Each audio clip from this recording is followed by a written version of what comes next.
She didn't come to Canada for love. She came to survive. Akosya was brought across the ocean with nothing but grit, a borrowed last name, and a quiet fire in her eyes. She cooked. She cleaned. She built a business from nothing, and slowly, her name began to mean something. But the higher she climbed, the further she fell, from the man who gave her his name, and into the hands of the one who wanted to own her silence. This isn't a love story. This is a warning. Chapter 1 begins at the airport, but what she couldn't see then was that the real journey wouldn't be across the ocean. It would be inside the fire she tried to outrun.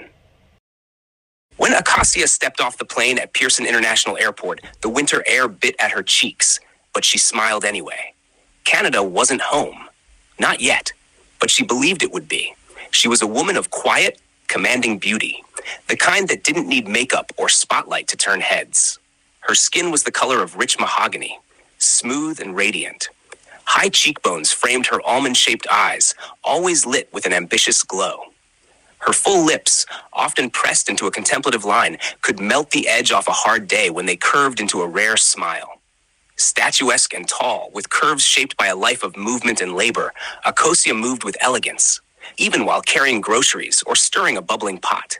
Her hands, strong, worn, and graceful, could command a kitchen or hold a room in stillness. Waiting at the airport was Mr. Akbo Canada. In his late 40s, lean and quietly weathered by life, he had the kind of presence that was felt more than seen, gentle, observant, dependable.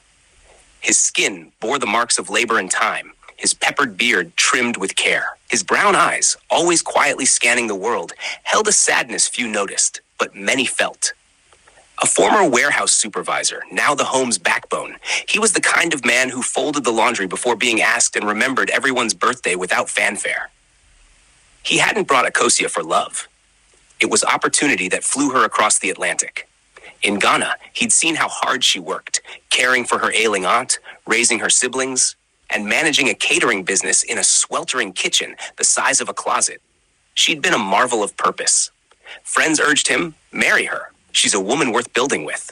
And so, he did. It wasn't romantic. It was practical, respectful, and sometimes that's enough.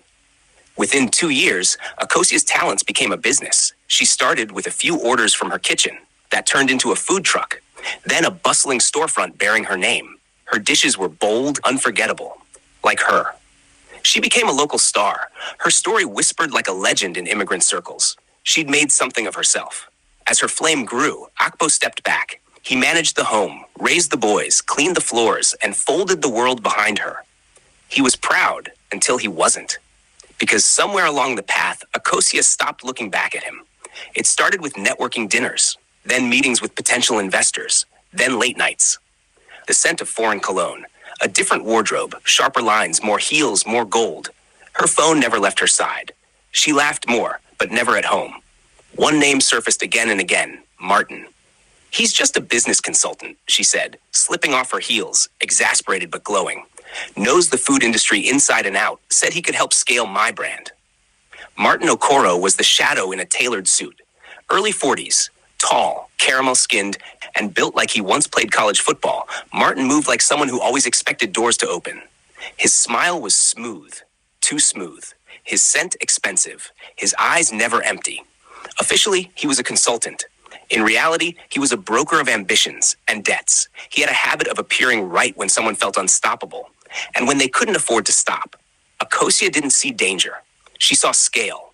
She took his money, signed contracts, booked suppliers, promised returns.